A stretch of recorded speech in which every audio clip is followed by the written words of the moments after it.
will begin by a welcoming word, and after an introduction of Mr. Philippe Henry, and after we will see the hydrogen ecosystem in Wallonia and in Belgium. And after we will have a short speaker speech with Mr. Jean-Luc Morange of John Cockerill, Mr. Yurinho Chensfan of CRM, and Mr. Ben de Waal of Fluxys. You have the possibility, if you watch us on YouTube, to interact with us, to ask a question, because after this presentation of our speakers, there will be a round table with the room, but also with the net. I have my my phone, my smartphone, so I'll see your interaction, and I can ask your question to our speaker. And we will end at 5 o'clock. Okay. So, hydrogen ecosystem in Belgium, Wallonia. Wallonia is a world leader in hydrogen production. So we all know the classical way to produce hydrogen is the methane vapor reforming. So you crack the methane molecules with the help of water to make hydrogen and CO2. And the emission for this gray hydrogen is 9.3 kilo of CO2 per kilo hydrogen. So a lot of CO2 emission, you need a lot of water, but you can have CCU, carbon capture and utilization, or carbon capture and storage technology to remove the hydrogen from the process. The second technology, where we have a world leader in Wallonia, it's the water electrolysis.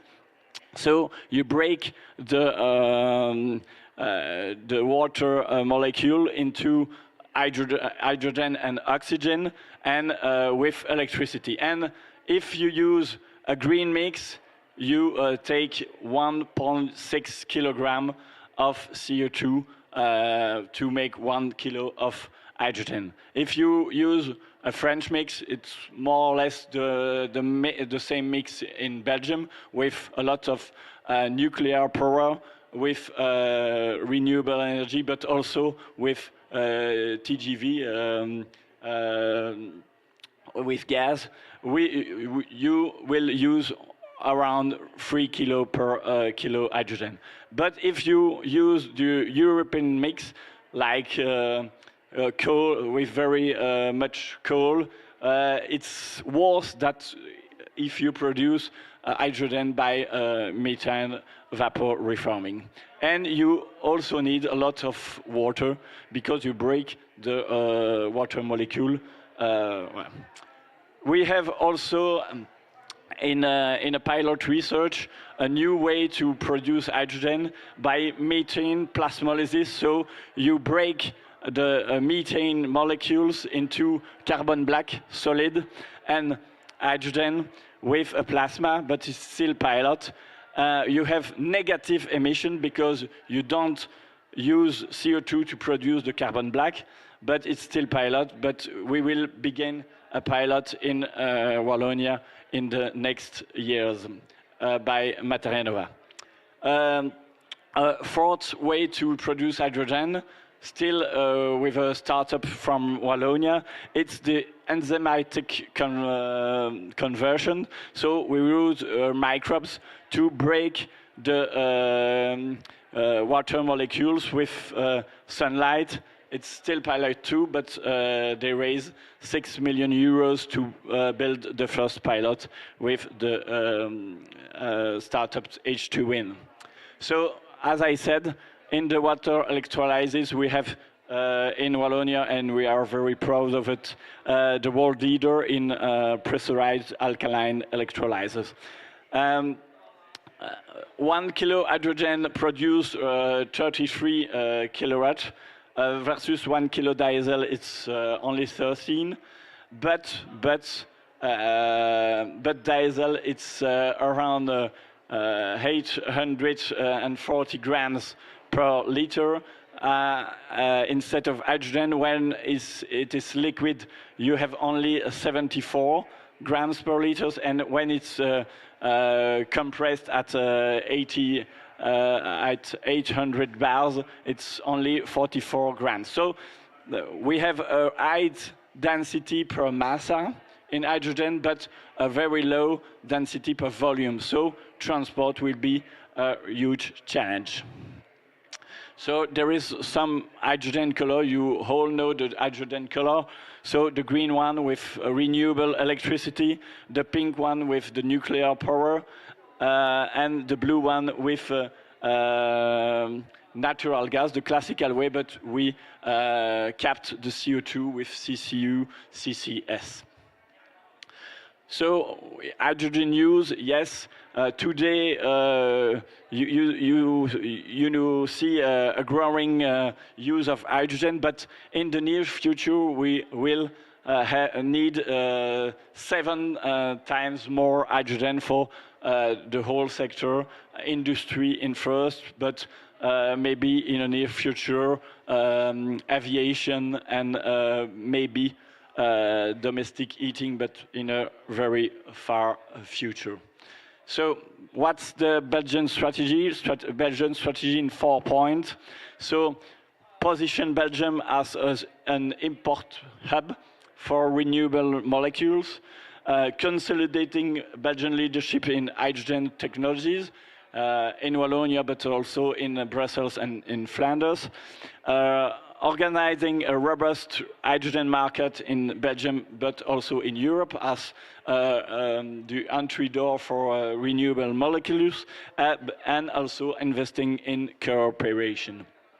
So, Belgium as a hub, our objective import is between 3 and 6 terawatt in 2030, and near 165 terawatt in 2050.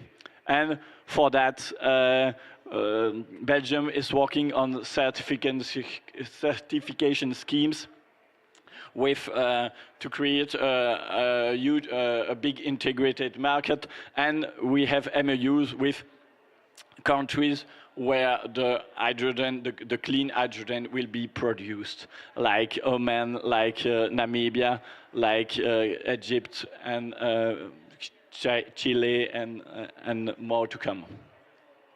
So in Belgium, we are well placed for infrastructure and transporting. So we have a huge network of tank storage and handling chemical entities, a large existing pipeline infrastructure, and it will be the future European, the future heart of a future European hydrogen backbone. So building the network, we have already in Belgium the largest private network in hydrogen. It's the network of Air Liquide with more than 600 kilometers, and there is right now a call for an operator for an open access hydrogen transportation backbone. It's the aim is to create between 100 and 160 kilometers of pipelines by 2026, and to connect with Germany, France, and Netherlands 2 years later, to have a clear legislative framework, and to have a clear and transparent market. And Fluxys is candidate to operate this network with his 30-30-30 strategy. So in Belgium, we have various companies involved in the hydrogen ecosystem, as you see in this slide.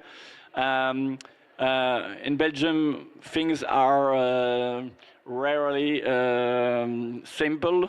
but in hydrogen we managed to bring Flanders and Wallonia together in a Belgian Hydrogen Council, with managed by a board composed by industrials, by companies, and you have the contact data on the slide. So here is the ecosystem in Wallonia. So you can see that in Wallonia, the southern part of Belgium, we have a lot of actors who want to be players in this future actual market. So 3 and 4, organizing an integrated market through cooperation. Our economic players are very involved in cooperation, such as the backbone. Within the EU, we do need clear rules, so we are very involved. And together with our neighbor countries, we aim to create a new integrated market. So there is a lot of cooperation of Belgium with many countries to build the logistics chain between producer and our market who will consume the hydrogen. There is also an Interreg project to set up a market with Flanders, with Germany, with Netherlands, around the region of Liège in Wallonia. So conclusion, Belgium and Wallonia is a major actor in the hydrogen economy, because we have front runners in hydrogen value chain and decarbonation processes, because hydrogen will be the molecule to activate the CO2 molecules to make e-fuels or something else. We have excellence in logistics and industrial services. We will be the heart of an open access hydrogen network in 3 years. And my call is to work together for a sustainable, to create a sustainable value chain for hydrogen, a strong market, and for benefit of our economy. Thank you. If you want to join us in Wallonia to invest or to talk with our companies, you can use this email address, and I'll answer you. Thank you. I'll give the floor to Mr. Henry for a little introduction. Thank you.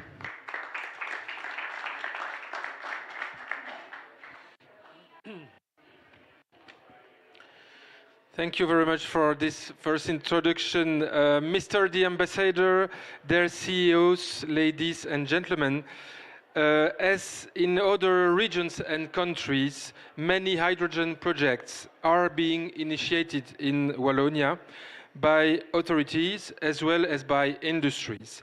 These disparate initiatives call for an integrated strategy that will provide a clear and comprehensive framework for developing this new energy sector that we know which is very important.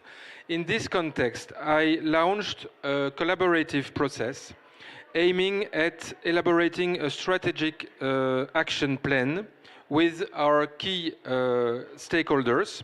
This plan will be holistic in order to take into account all dimensions of the society impacted by this new energy vector: research, innovation, production, infrastructure, consumption, skills, employment, etc.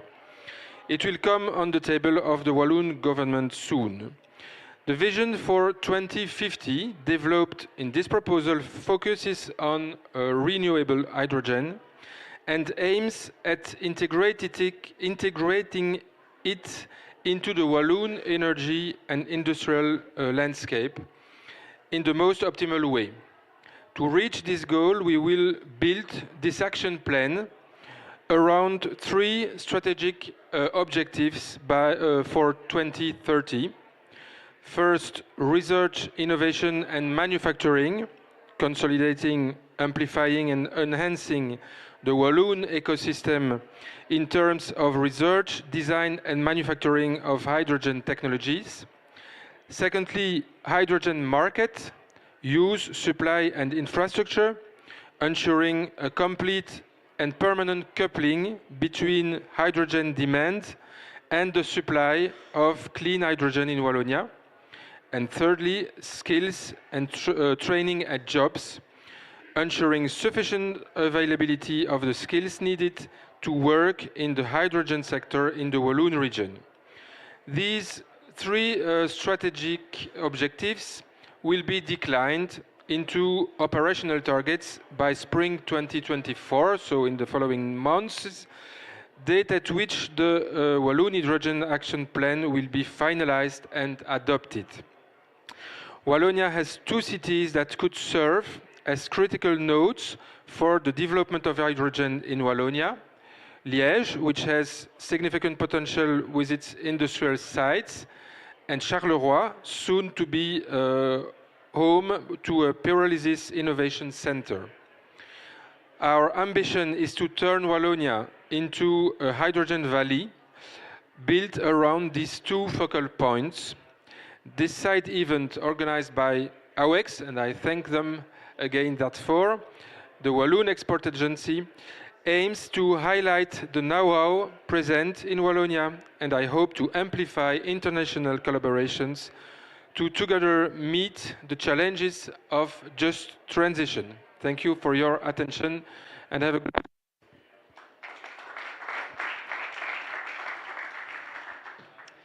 Okay, now I can give the floor to Mr. Morange for a presentation of John Cockerill. Thank you for the slide.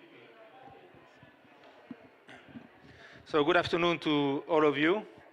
I will make a small presentation about the John Cockerill Group and our hydrogen position today in terms of technology and in terms of industrial footprint.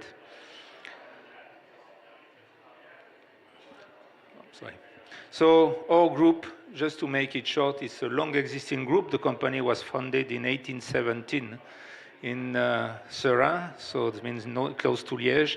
Our company is older than Belgium, by the way, because 1817, Belgium was not existing as a country. And it starts from, I would say, the old fossil, industrial, maybe it started at the time where CO2 started to be produced heavily, because you see steam machine, you see all this equipment. And today we are active in the same sector, basically, but with much different product and solution. The group, just to make also something clear, the group has been part during his history about the steel industry with the Cockerill Group and everything. But just to make things clear, since 2002, John Cockerill, called CMI before, has nothing to do anymore with the steel industry. It's a fully privately owned company, not linked with steel, and basically totally independent from the steel industry, even if we still supply some equipment.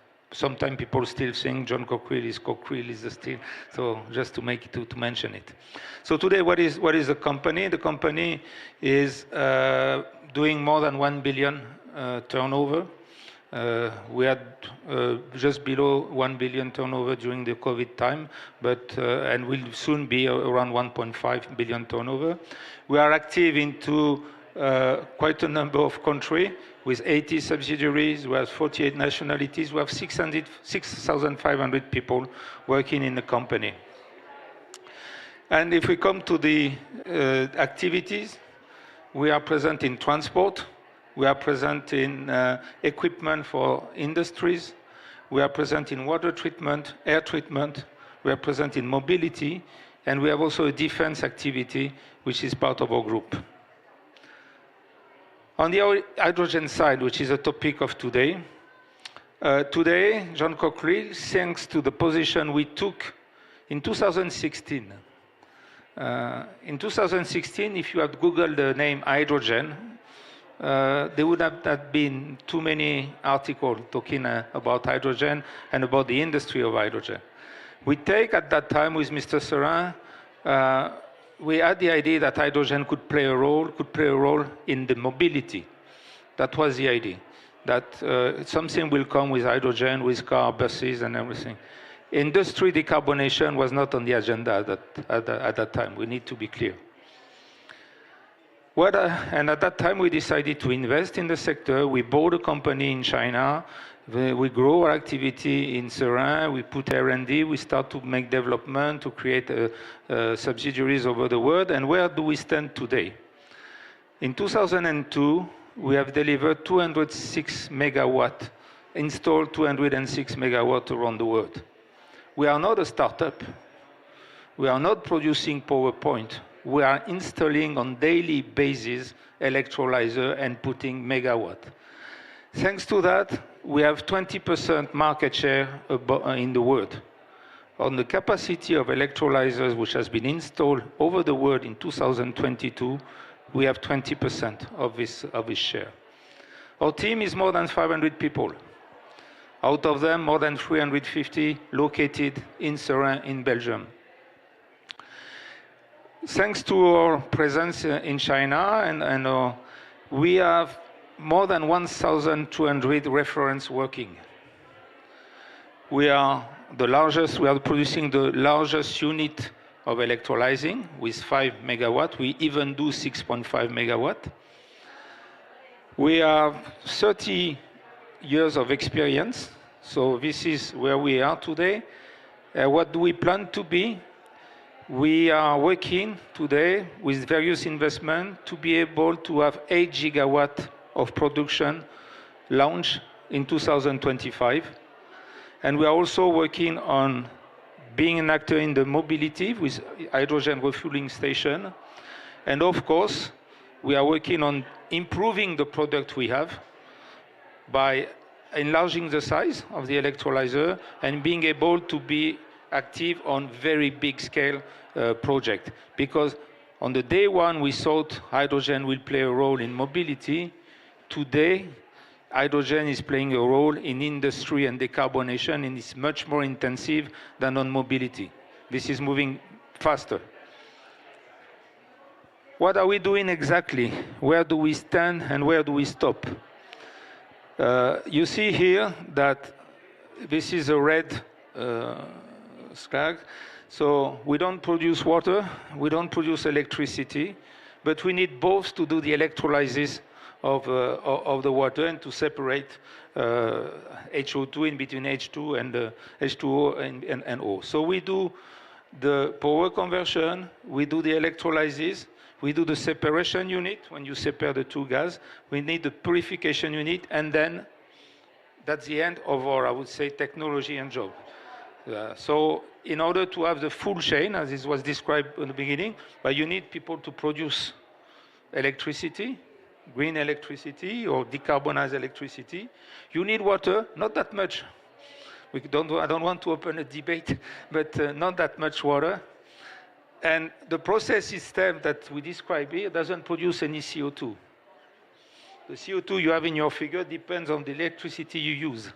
And that's the reason why your process produces different CO2 depending on the region. If you use coal, if you use nuclear, if you use solar. And as I said, we are working also now on a refueling station. The market, it has been described already. There's different ways to do this electrolysis. Mainly, there has been competition initially in between the PEM technology and the alkaline technology. In order to make things simple, the PEM could be more dedicated to small unit. If you want to have a 1 megawatt or 2 megawatt production, the PEM could work. If you want to go have big production, 100 megawatt, 50 megawatt, you cannot go with PEM. I think there was a debate some years ago. Today there's no debate anymore. Because in order to do that, for example, on a 100 megawatt project, you would have to install 100 PEM electrolyzer. When you go on alkaline, you have 10 units, or you will have 10 units of 10 megawatt. So the plant is much efficient, the plant is much smaller, the plant is flexible as well. At one time, people were saying the PEM could be more flexible than alkaline. It's not really true. And it's showing the market, you know, that the PEM that you see here, which is in dark gray, will have his share in between 20, 30, 35, but not progressing. When the green part, you see, will occupy much of the market. And there's also new technology. We should not ignore the blue part. And we are not ignoring it. I will tell you later on. Yes, another point I will come, before I go to the next slide, I will come to this one. We'll end up with this one. The alkaline technology, the beauty of it is that it is a proven one. I showed the number of reference. It's not a perfect technology, I'm not saying that, but it's proven. There's a lot of things to improve compared to what we have today. We can improve the size in order to go to 10 megawatt, 20 megawatt, but there's a limit of the size. Already 5-6 megawatt electrolyzer is having 2-meter diameter, is weighing 60 tons, so there's a limit to the dimension. Where we can improve is the efficiency of the electrode, the efficiency of the membrane, and thanks to that, the target to 20 megawatt unit is there thanks to the improvement. So that means that compared to the technology we have today proven working, there's a progress by a factor 2 in terms of efficiency in front of us. So that's very important, and that's on what we are working. For us, the 10 megawatt is at the horizon 2025, and probably 3 years from now, the 20 megawatt. And it's very important because today, the investment in hydrogen projects are huge. Because you need power, renewable power or decarbonized power. You need the plant itself. You need the infrastructure. You need sometimes the ammonia plant to transform the. You cannot have all this investment with a non-proven and non-reliable technology. It would be too risky. And that's one of the reasons why the alkaline technology is getting big market share in that. Some words about the company we have created with Technip, the EPC. The big EPC very well known into the gas, oil and gas, and the chemical industry. It comes from a reflection that you can have a very good technology if it's not part of a global project and if it's not pushed by, I would say, a good EPC, your technology, takes time to take off. And that was the reason behind saying, okay, you do electrolyzer, but you need to be sure that there would be project made with this electrolyzer. And there's a lot to learn in between EPCs and technology manufacturer. So that was the reason behind the creation of Rely. Rely is a 60% Technip, 40% John Cockerill joint venture. The head office would be in Belgium, probably Brussels. That was part of the discussion and negotiation. And they will target big industrial projects in between 1 to 500, even more megawatt. Yes, this is what I explained. Rely is able to do all this scope, which is much bigger and much wider than the only John Cockerill technology and element. The key end market for decarbonation, we talk about steel, of course.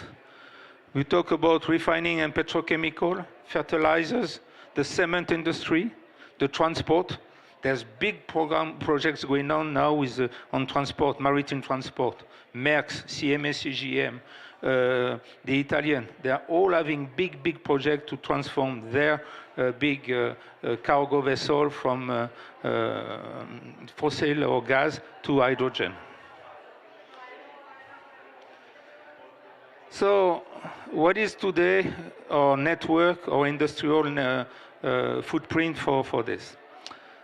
We had our Chinese plant that we bought, which is the oldest one. This month, our French plant is starting, is getting in operation. And the French plant is a Franco-Belgian plant. The parts are made in France, but the final assembly is in Belgium. So we can say that it's Franco-Belgium plant. So it's starting now. First electrolyzer will be ESM and leave Seraing probably around March. So that's and then what has been the strategy of the company? Strategy of the company has not to be say I produce everything in France and Belgium and then I ship the electrolyzer. Doesn't make sense. The strategy of the company, I say I develop a very strong R&D and product development in Europe, where I take the Chinese technology and I improve it. And based on that, I develop plant in the area where most of the project will happen.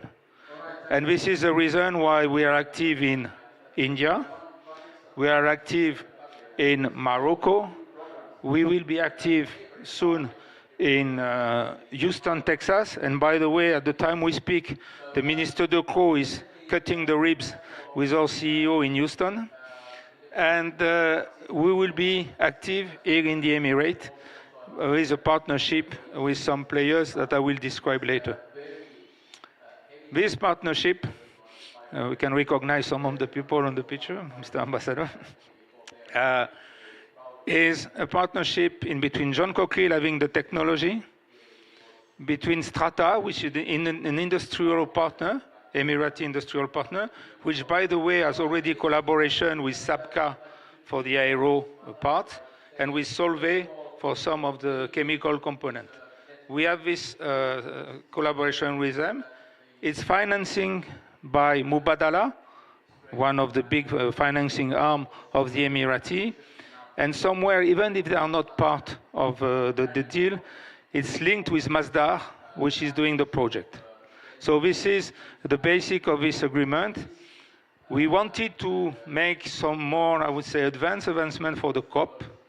But you know the area, negotiation can take long. Everybody is good to defend his stay. But the good news is that we were not able to announce at the beginning of the COP, but we will be probably able to announce at the end of the COP that we have now final agreement with this partner to build a 1 gigawatt factory here in the country that could be operative by 2026. It would be a 60% John Cockerill joint venture, 40% Strata Mubadala. I think that's all, and about the topic of hydrogen. Thank you.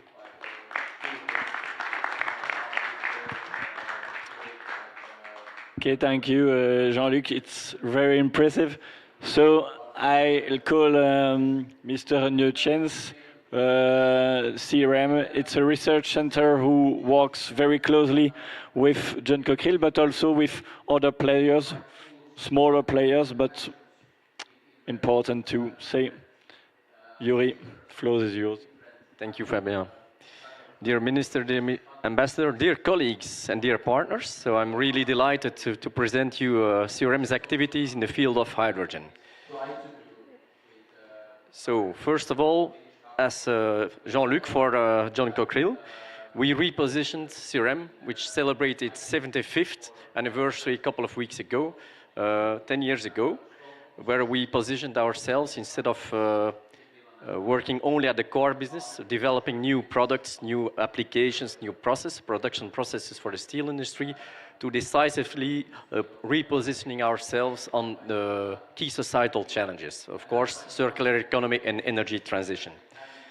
CRM Group, 75 years of existence, of course. We are today 290 researchers, of which half of which are engineers or PhDs, so 150, 160 engineers. Our global research budget is 46 million euros per year. That's already quite substantial. We're based in Liège and in Ghent, so the majority of our workers are based in Liège, around 270, and we have 20 people engaged in a joint venture that we have with OCAS, which is also a leading research institute for the steel industry in the north of Belgium. We have also our own patent policy, so we have current 180 patents active in various applications.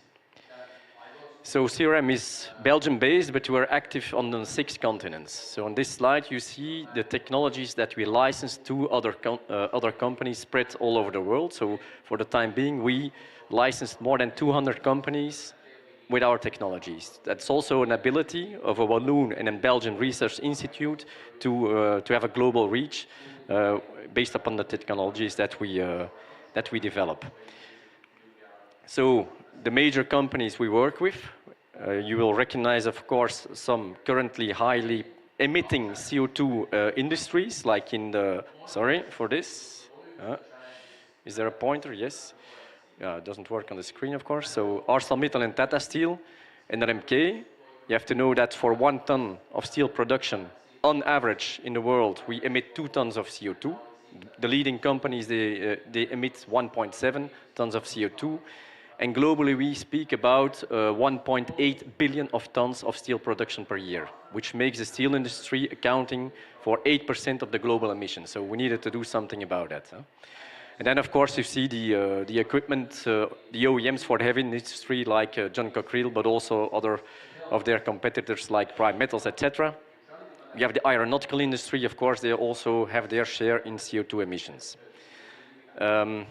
And then, of course, we have also the limestone producers, so that are basically present in Wallonia as well. So we had also the willingness to tackle this in a global way in Wallonia. But let me first, I emphasize a lot on industry, and if you take a look at the plan of emission reductions worldwide, you see that the industry, which is the yellow curve, the slope is not so downwards, not so steep. And it is the estimate of the International Energy Agency that to reach the targets of 2030, so 50% cutbacks, we have to rely on existing technologies. You see that the part of the existing technologies will allow up to more than 80% to reach the target. But if you look to the 2050, more than half of the work needs to be done with technologies that do not exist today. So there is a huge improvement for R&D. There will be trillions of investments necessary to reach these targets. And one more important thing is that the time constant in heavy industry is long. It takes, if you have a breakthrough innovation, it takes 10 years to get it really industrially optimized. And so we need to start now, basically. But that's not all. Of course, we need system-wide changes, because we all know that the mobility is hardly electrical mobility using cobalt, lithium, nickel, and other metals, which are not getting out of the earth in socially acceptable conditions.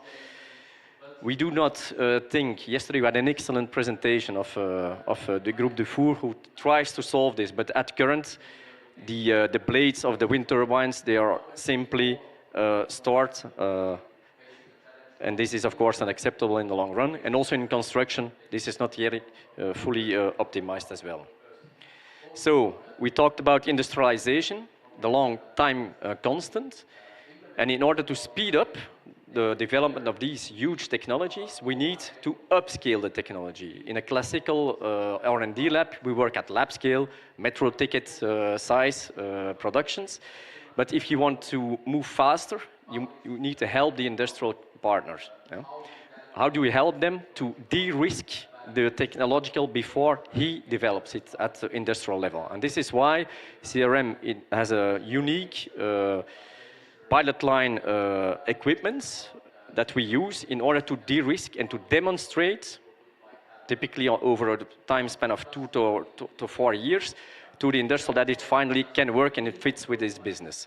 We have that in the field of hydrogen production, biomass, but also as hydrogen as reductant. The steel industry, the only way to get rid of CO2 emission in the steel industry is to use hydrogen-based technologies. We will come back on the total amount of hydrogen that is needed. Also for recycling the critical raw materials, we installed at Hydrometal, one of our partners here present, a plasma furnace with the help of financed by the Walloon region. It was a €5 million investment, and we will inaugurate it quite soon. And this plasma furnace allows not only to tackle the critical raw materials, for example, by fuming germanium out of waste, and to keep the critical raw materials, raw metals, within our regions before, instead of importing them from other countries. And then, of course, we are also active in the molten salt. We saw some concentrated solar plants shown by Jean-Luc. We have also built together with them a salt and malt unit, which is able to simulate exactly the same conditions in temperature, in presence of salt, the fatigue, corrosion, yes, okay, mechanisms. In Wallonia, with the help of Mr. Henri, we, in the Relaunch and Resilience Plan, it's not only about hydrogen, we launched what we call the HECO2 program, which stands for hydrogen, electrification of heavy industry, and CO2 elimination. And all the major industries are involved in this program. They consolidate 6,000 jobs, they have 3 billion of turnover, and they represent at current 24% of the industrial emissions of Wallonia. And what's important here is the ecosystem that has been built between the R&D partners that you can see on the right-hand side, the SMEs, and the main industrial partners.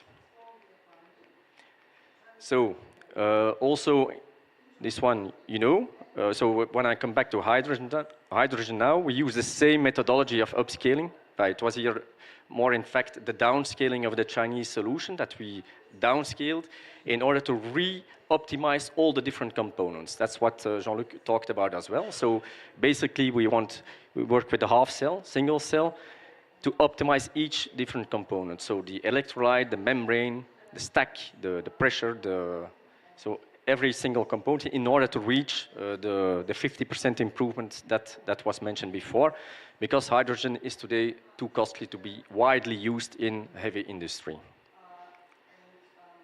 Another component, and there I'm talking more towards fluxes, of course, is you need to transport it. And hydrogen has one property which is not so sympathetic. It causes embrittlement under certain conditions.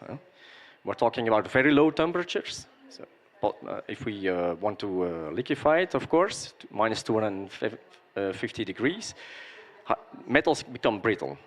And especially hydrogen has an accelerating effect on this. And so we are well equipped also in the frame of lots of projects that are done at Walloon region, but also at European level, to equip our laboratories to finally characterize either base metals, but also components. We will also be equipped with autoclaves that are being able to go up to 800 bars of pressure to study really the mechanical properties and how they can be safeguarded from hydrogen embrittlement. Cryogenic tests and firing tests can also be done at our premises. So last slide that I want to comment upon is the initiative, the strategic innovation initiative in Wallonia. So Wallonia, it's part of the specialization strategy that each region needs to do. And in Wallonia, they have selected a certain number of limited but very important initiatives. And the Hydrogen Innovation Initiative is coordinated by CRM and engages a lot of partners all over the value chain of the hydrogen production. So I will stop here. I will be happy to answer questions, more detailed questions in a couple of minutes. Thank you for your attention, and I hand over the floor to Ben. Yes, thank you, Yuri. Yes, we have seen the producer, the research center. Now we have to transport this hydrogen to the consumer, and we have a major player in Belgium who play a great role in the energy crisis following the Ukraine war, and now that is very involved in the hydrogen strategy. Ben. Thank you. Dear Minister, ladies and gentlemen, colleagues, I'm also very delighted to present a little bit of Fluxys, but also how we see our role in the energy transition, where we believe gas infrastructure will play a fundamental role in the decarbonization. Maybe a few words about Fluxys first. We are a multi-molecule infrastructure owner and operator. We're a Belgian company, headquartered in Brussels. And since 2011 onwards, more or less, we have a strong European presence. So gradually we've become a minority or majority owner and operator of gas infrastructure in a couple of European countries. Since 2020, we're also active in Latin America, Brazil and Chile, and since shortly also in the Middle East, in Oman. We have, in, I would say, the consolidated space of the Fluxys companies, about 1,300 employees. And we're a private company. That might surprise some of you, but with a very important public shareholdership. About 85% of the shareholdership is Belgian. 77.5% of the Belgian municipalities gathered in an entity called Publigas. They have the Belgian Sovereign Wealth Fund with a couple of percentages, a couple of Belgian insurers, and about 15% of the ownership is sitting with a Swiss financial investor since early this year. Maybe one important element before I go further is we're involved in transmission and infrastructure only. So we're not involved in the molecule itself, not in the production, not in the trading, not in the selling. So I would say the big spikes in energy prices don't affect our financial results directly. On the strategy, I would say it's expressed in 3 pillars. First of all, you have secure, which is security of supply. I think it was referred to in the introduction. Security of supply, we've been shaken up in Europe, I think, by a huge energy crisis with well, the disappearance of Russian gas following the Ukrainian war.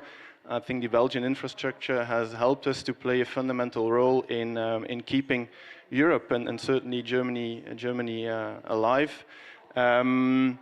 Although that might be the bad choice of words, but we've delivered in 2022, to give a number, we've delivered 410 terawatt hours of natural gas molecules on the German border.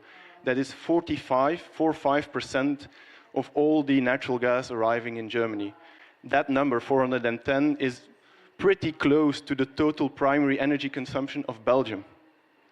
Just to say how infrastructure created that optionality, because we could shift sources and allow exports. It was 11 or 12 times more than the year before that we delivered to Germany, just to show the optionality and the need for infrastructure there. Second pillar is expand. That refers to the multi-molecule aspect. So today, our infrastructure is used for natural gas. That will change. That will gradually greenify, but that will also evolve into either repurposed or new infrastructure for hydrogen, green molecules, and CO2. We believe the two are very crucial to come to our objective of net zero in 2050. So it contains both transmission infrastructure, backbone infrastructure, I'll come back to that, and import infrastructure of green molecules and export infrastructure of CO2 towards sequestration sites.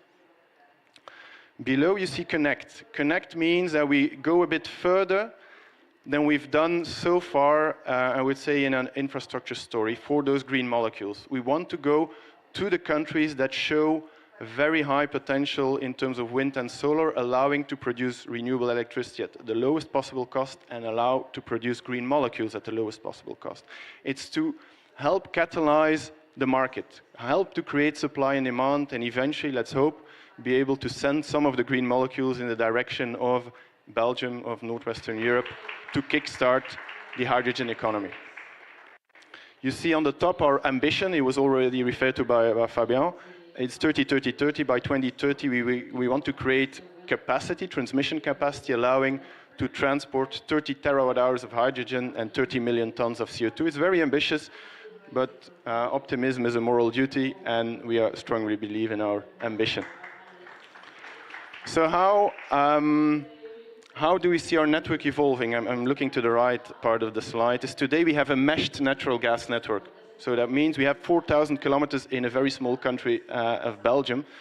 And it's a pretty meshed network, so pipelines running parallel and crisscrossed through the country.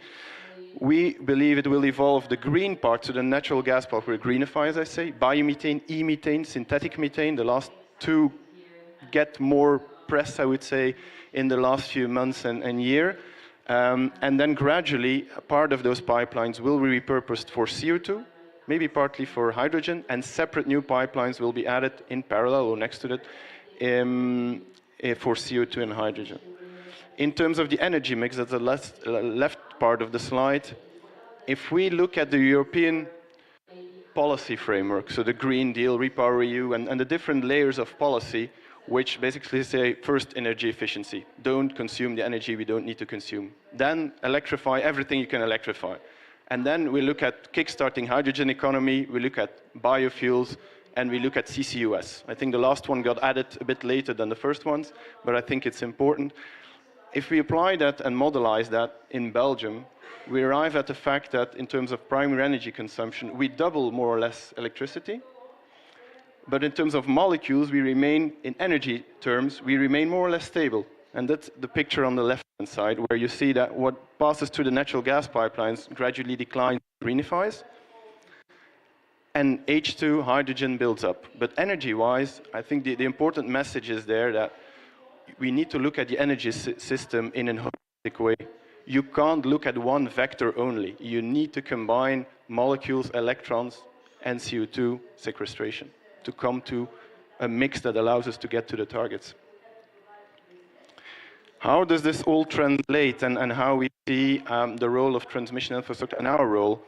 It was referred to, I think, in the introduction as well, is that Belgium is playing an important role in natural gas today. We want to replicate that. We want to replicate that for CO2 and for green molecules. That means importing green molecules and exporting CO2. And very important connections there, obviously, are what I would say, the industrial centra. That is in Wallonia, that's, I would say, Vallée de la Meuse. It's the port areas in Antwerp, in Ghent, with the steel industry, the chemical industry, obviously, in Antwerp. But it's also the connection we have with Germany, where we have the Ruhr area, for example. We don't necessarily see it, certainly not in the first instance, a meshed hydrogen and CO2 network. It will be big transmission access, big highways. Still works? Yeah. So that is the picture that we put up for ourselves, where you have these big highways next to each other from these big centers, either to the coastline for CO2, either from the coastline for the green molecules. The blue axes are, I would say, in European dimension, we look at both domestic production as imports in gaseous format, either from North Africa, or in liquid format through a liquid terminal in the form of ammonia, or another format that needs to be either used directly hydrogen. And obviously, the North Sea, either from the Norwegian side, either from Germany or the UK side. Are we alone in Europe? No, luckily not. I think natural gas TSOs have taken the initiative over the past few years to jointly discuss a dedicated European hydrogen backbone. So discuss means aligning on every border point, more or less, how you see the development of the dedicated hydrogen pipelines, both in timing and capacity, to be sure there's no unnecessary investments there. So the Vision 2030 today leads to 28,000 kilometers of dedicated hydrogen network in 2030, 53,000 in 2040. So a lot of work is needed. Luckily, and also referring to the, I would say, the energy trilemma of sustainability, security of supply, and affordability, about 60% on average of those networks would be repurposed natural gas pipelines. So that saves us an immense cost in terms of reinvestment, also macroeconomically for the society, obviously. Concrete projects we have today is, first of all, in terms of importing green ammonia is a project in the port of Antwerp with a partner called Advario, ex-oil tanking, where we're in the feasibility phase. There's a second part to that project, which would be the cracking facility to crack the ammonia back to the hydrogen and before it's injected into the transmission grid. Zeebrugge, as I said, very crucial point today for European natural gas supplies, has, I would say, ample connections with the UK, with France, with Norway, but also through the LNG terminal worldwide.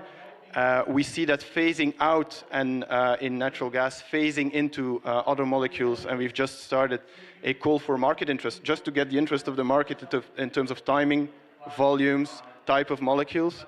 Dunkirk has an LNG terminal where we also are a controlling shareholder. Also, we're studying the prospects in terms of imports of ammonia, and the North Sea potential got, but not discovered, but boosted through, I would say, the North Sea Summit, which took place.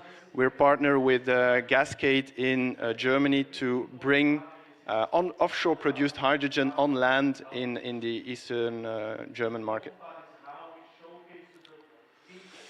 This one I mentioned, the call for market interest. And maybe one referring to my connect pillar of the strategy, our recent addition to the asset portfolio is that we were already in discussions with Oman, which is one of the countries leading the way with the highest potential in terms of renewable energy. Both wind and solar show very promising signs.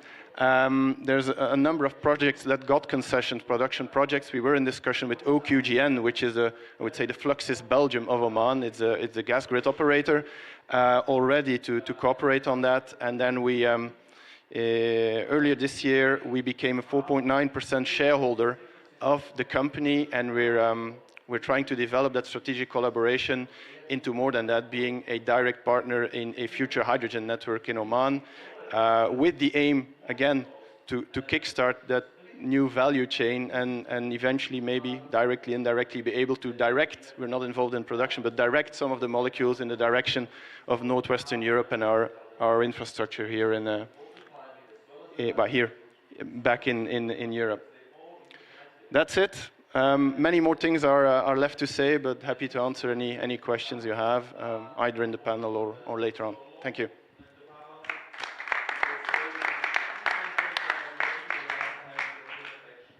Okay, here is the moment for the round table. So I invite the speakers to come. I'll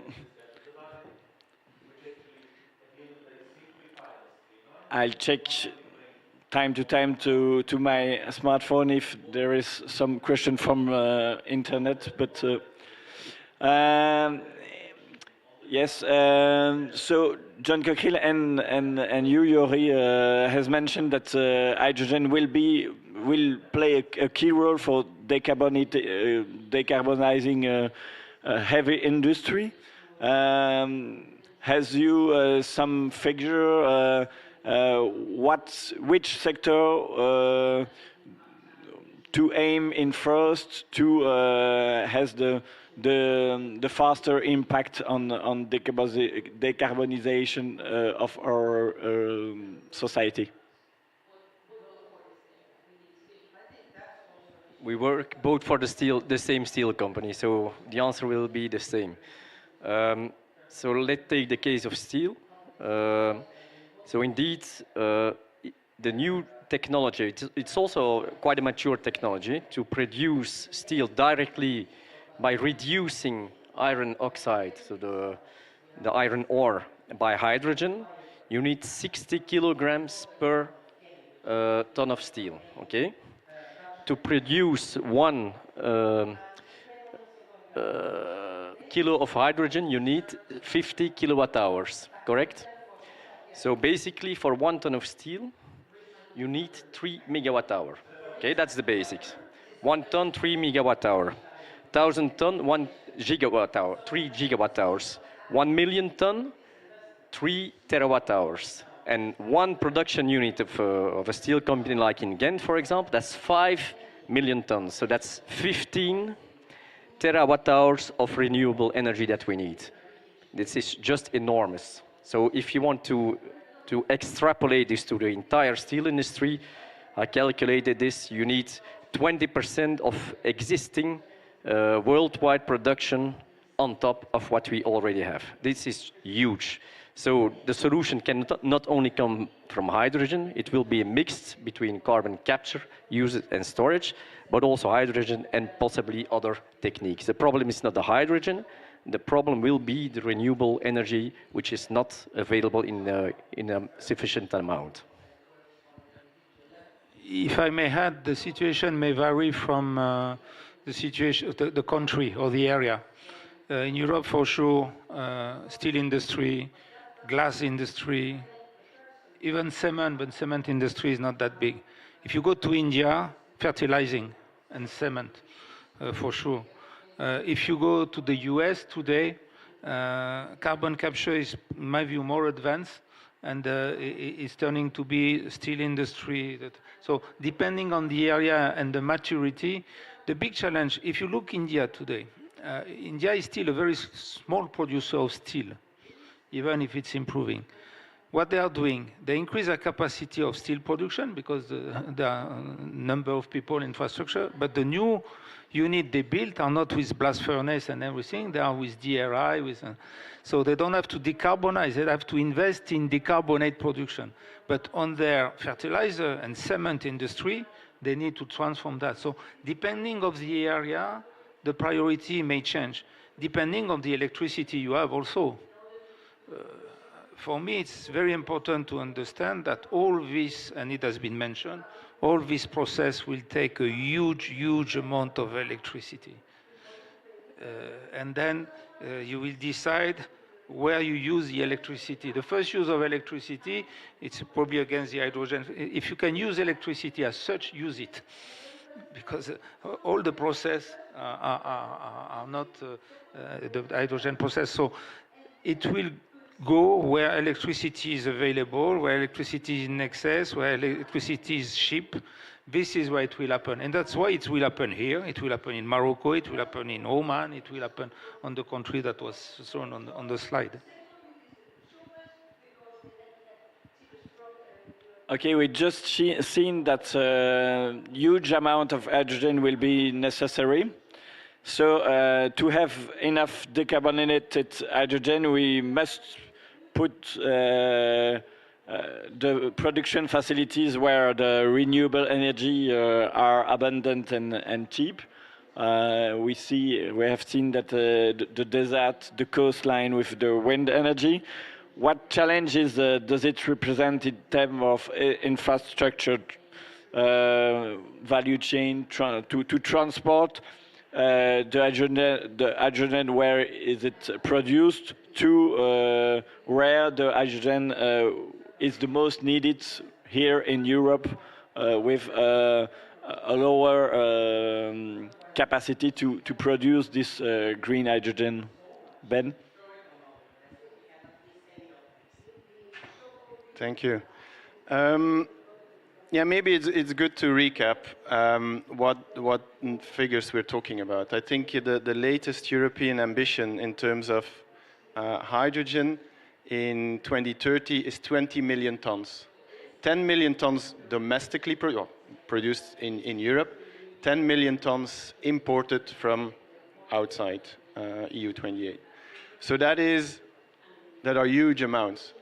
As said by Jean-Luc before, we're not talking about hydrogen like this, 3-4 years back. It's really the number of conferences and events and discussions and business time we spend on this, also at Flux, is immense. So I would say the sense of urgency is there, and that is the first thing we need to at least get things moving. In terms of infrastructure, well, if in Europe, I think Europe is looking for the domestically produced, is looking at wind potential of North Sea, a bit Mediterranean, so Iberian Peninsula, solar potential of the South and Eastern Europe, but challenges lie ahead, I would say, absolutely. The countries mentioned, Chile, Oman, Morocco, Egypt, the Middle East at large, have that unique combination of very high wind speed and a lot of solar intensity. And that's what you need to have your electrolyzer operating, I would say, at max, or more or less max, the whole period of the year. And if you don't have that, the cost of your hydrogen will be just not be competitive. It will make the task even harder and more difficult. We see in different countries where we try to be aware of the market movements. There's different speeds. Governments have good intentions, but it's still very early. We're starting from zero in this hydrogen chain, so it's developing a complete new industry from zero, and everybody wants to run and contribute and invest, but it's a big way ahead. So we're trying to navigate the seas, I would say, see how mature legislative and regulatory frameworks are, but you'll need concessions for renewable energy in each of those countries. You'll need either separate cables from each project to an export point or a pipeline to an export point. That's already a policy choice that needs to be made in every country. You need one or more export terminals in those countries. You'll need adapted shipping. There's still, I would say, questions, what is the right carrier to ship? As long might be a combination in the end, but that defines what type of ship you will need. And then you'll need import terminals that also need to be adapted to the right molecule, because they all have different, I would say, chemical and physical characteristics. And then you have the whole story I told in Europe on the backbone towards the end user. So, there's a huge task ahead of us. All these projects need to materialize. There's, I think, only one I know of that formally took FID, of the big ones. So, but as I said, optimism is a moral duty, and we need to do this.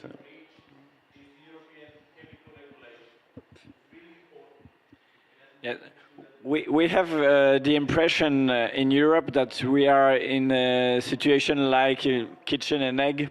So the producer wants a market client, and the markets wants cheap and available decarbonated hydrogen. How can we go out this vicious circle? What will be the key success factor of a succeeded hydrogen project in your point of view? Yeah. Chicken and egg, yes, maybe. But you need also somebody to do the omelette or to cook the chicken, because I would say technology is ready. People would be ready to start using hydrogen, but in order to always to take off, all this environment to take off, today the business model is not profitable. This is as simple as that. Even here, it's better because you have energy at a cost of $20 per kilowatt. You have the possibility to implement big solar fields or windmill. You have capacity of petrochemical. So it's close to be, I would say, balanced, but it's not balanced. So the speed, this will not take off without public support, either injection of money, either penalization of the, I would say, of the fossil route. So this is what is needed. You need to put some money, and there's money. When you look at the money that is in the European plan, when you look at the money which is in the US plan, there's never been this amount of money injected into this kind of filière. But it needs to go. It needs to flow into the project. And I think if I speak about the European situation, Europe has come with probably the most ambitious program and the earliest one. Europe was the first to go at let's end 2020, begin 21, with figures 9 billion in France, 7 billion in Spain, 9 million in Germany, plus the European Green. We have never seen this amount. The problem today is that nothing happened in Europe. Projects are not starting. Consumption is not starting. Production is not starting because the money has not gone yet into the real economy. Number of projects that we have together, so this is a problem. So this money has to flow, and the day it will flow, but the system will go. And once the system goes, you know, for example, an electrolyzer costs quite a big amount of money today. But when I say that we have probably 2 times the capacity progress in front of us, this will have an effect. The volume will have an effect on the price. It's like the first energy produced by the windmill. It was at 120, 130 euro. Today it's 50. So all the system will start and get more efficient, less costly, but it has to start. If I compare with the US was nowhere 2 years ago on this filière. They have put a big amount of money into the IRA, but the money is floating very quickly. We have built 1 gigafactory in France, in Europe. It was fully supported by Europe, France, and Belgium. We nearly have 1 penny injected, or given, received by the country at the time the plant is ready. Minister De Croo is cutting the ribs today of the Houston facility. We have invested in the building. Already 2/3 of the building has been subsidized by the US economy. So I think this is an issue. As long as the money is not starting to go into the system will not take off. I fully concur. If I zoom out, look at this project, a new value chain, no market yet, no confirmed demand yet. You have huge projects, gigawatt scale, renewable production, hydrogen production, infrastructure in the origin country, shipping, import terminals. I see a lot of investors and also at conferences willing to commit billions into these projects, subject to confirmed offtake. These projects need to be financed. Everybody's waiting the confirmed offtake. As long as there's no confirmed long-term offtake, this project will not fly. It will not be financed. Then we look at the current situation in Europe, or maybe worldwide even. Only 1 got FID'd, and since a year or so, there's a lot of hesitation in the market to go to a lot of studies, but no FIDs. I think IRA subsidy scheme in the US is a very important element in there, because suddenly people, well, there's no confirmed offtake yet, so all these projects are trying to sell to the same potential first customers. And these customers just wait for the best offer, and there's a new kid on the block having a better subsidy scheme, potentially having a better price, and that delays the value chain. I think in Europe they have developed very good support schemes, both on infrastructure for us, which are enabling, I would say, enablers in the value chain. But we are in a situation today, let alone the green molecules and the energy transition, whereby European industry is suffering enormously from the difference in energy prices between the US and EU already. And then on top of that, you have the, I would say, ambitious energy transition scheme with CO2 cost and so on, which makes uncertainty even increasing. So we see a big risk of potential, don't forget about deindustrialization. I think we need to think about that. Although we're trying to be the front runner in Europe, which is a good thing, we need to pull the rest with us.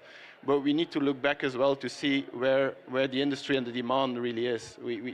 The market needs to be created. Supply-demand balance needs to be created. And we're all trying to enable it with technology and infrastructure. But in the end, the customer needs to commit long-term to make these projects being built. I think that.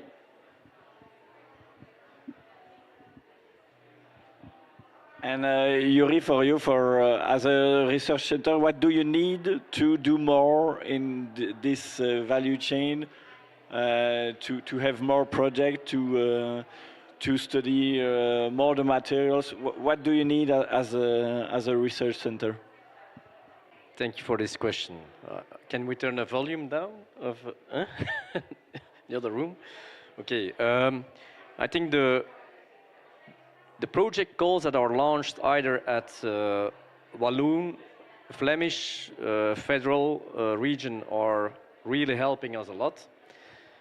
But that we still need to partner up with other research institutes, major ones, in order to get ourselves well positioned at Horizon Europe and live programs, which there is a huge amount of grants available.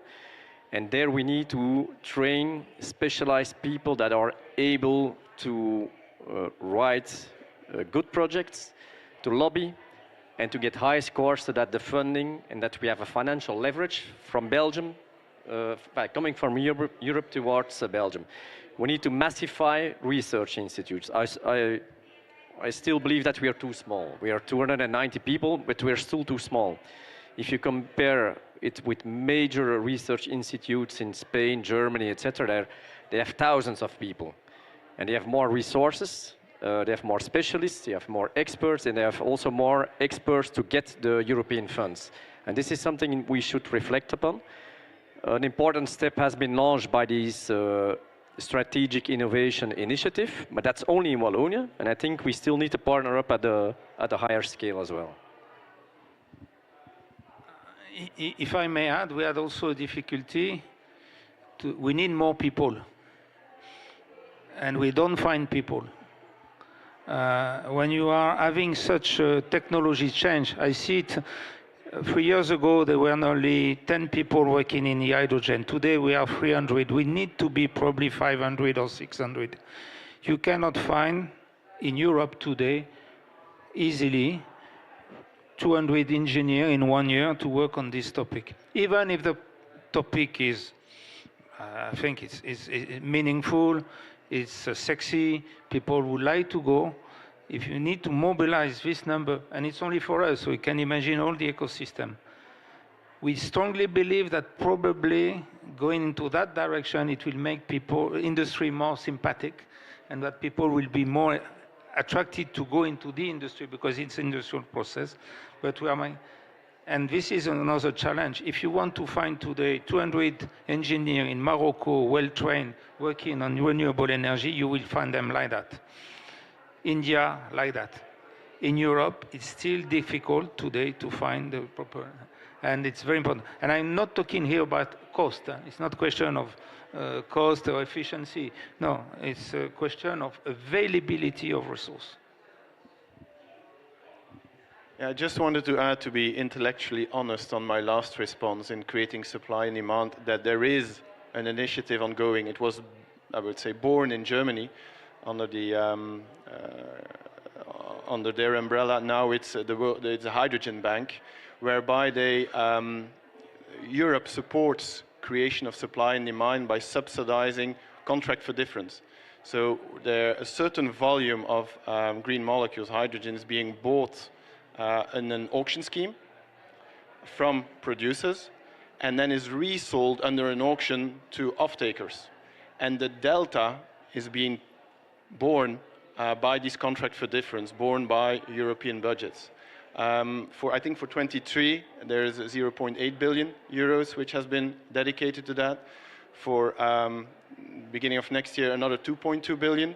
But in the grand scheme, these are huge numbers. But in the grand scheme of things, I think Europe even said we need between 300 to 500 billion to decarbonize. So these are good initiatives are taking, and financial support schemes are being set up, but we need further progress on that. Okay, is there some question in the room? If it's not, I will ask to our speaker the final word.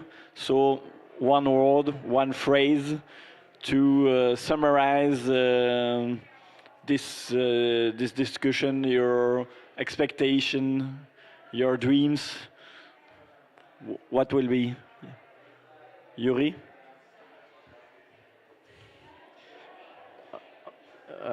I'm convinced that technology is part of the solution, clearly, but that we need to speed up things.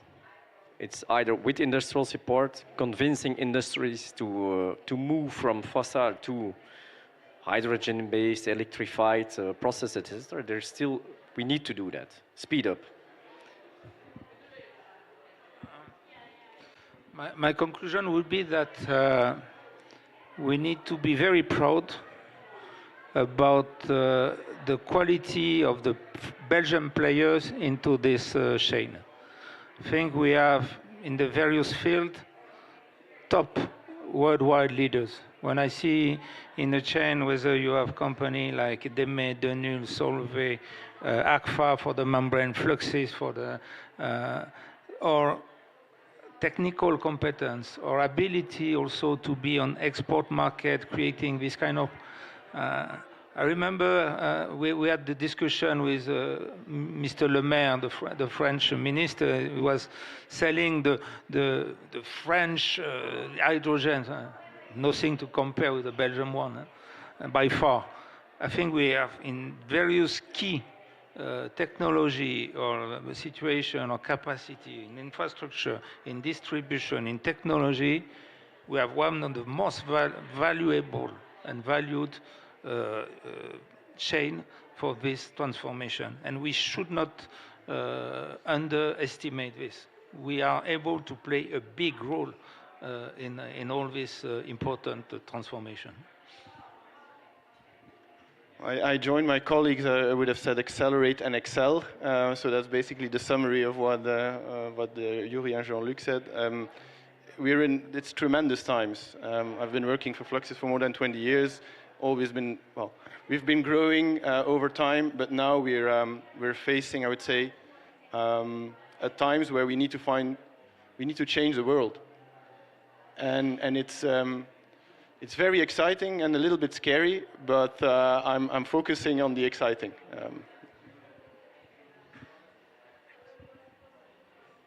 Okay, thank you all for your expertise, your kindness, and your interventions. So I'll end this seminar, and you can review it on YouTube. So thank you all.